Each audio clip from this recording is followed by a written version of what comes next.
Good day guys! Happy Monday! So wala tayong pasok ngayon. So, magawa tayo ng vlog.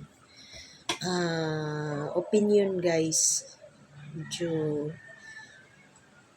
ano tong opinion ko? Tungkol sa pag-aaral at saka sa personal ng isang tao guys. So, meron akong, or sabihin ko na lang, kapatid na babae. So, maganda siya.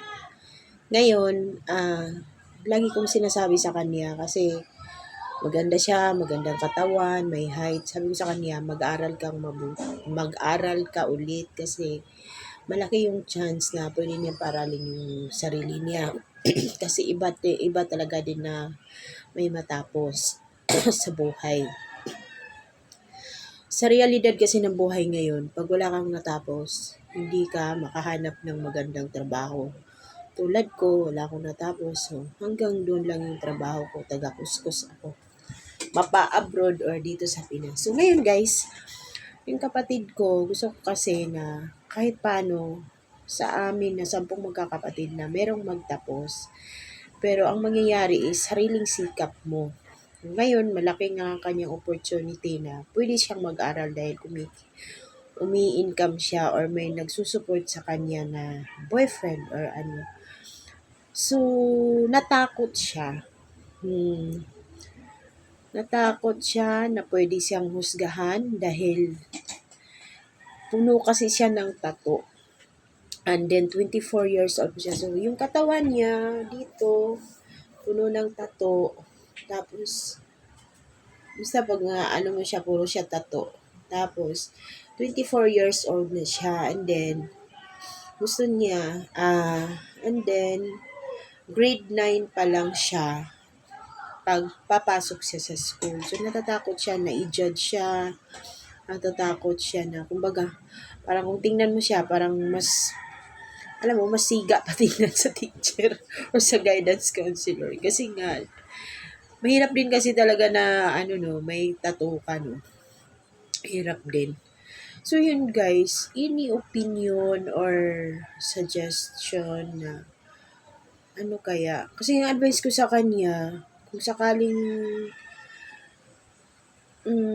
tatahakin mo ulit or pipiliin mo ulit na mag-aral ka, dapat ready ka sa mga taong kapaligid sa iyo, lalo na sa school, kasi hindi yan maiwasan na i-judge talaga tayo ng mga tao. Tayo nga, kung mag-post nga lang ng minsan successful sa ating buhay, nadja-judge na nga tayo, no? O, yun pa kayang araw-araw nasa salamuhan niya sa eskwelahan.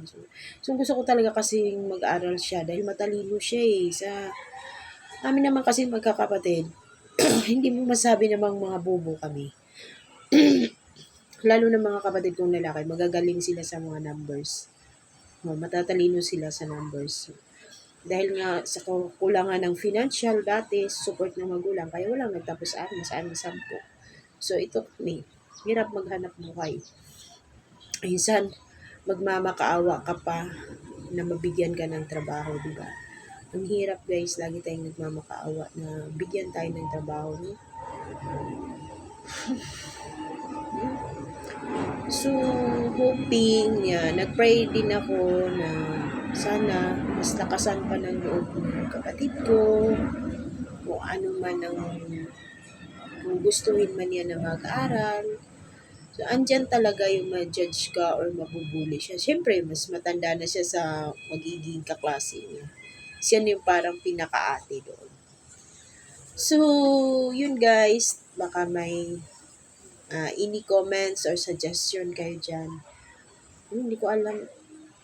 Kasi ang hirap din kasi mag-suggest na or mag-advise na hindi hindi ina-apply sa sarili ko. So parang ikaw pa rin at ikaw at ikaw at ikaw at ikaw pa rin ang nakakaalam sa buhay mo. At ikaw pa rin ang magdesisyon para sa buhay mo. Ayan. Thank you for watching guys. God bless.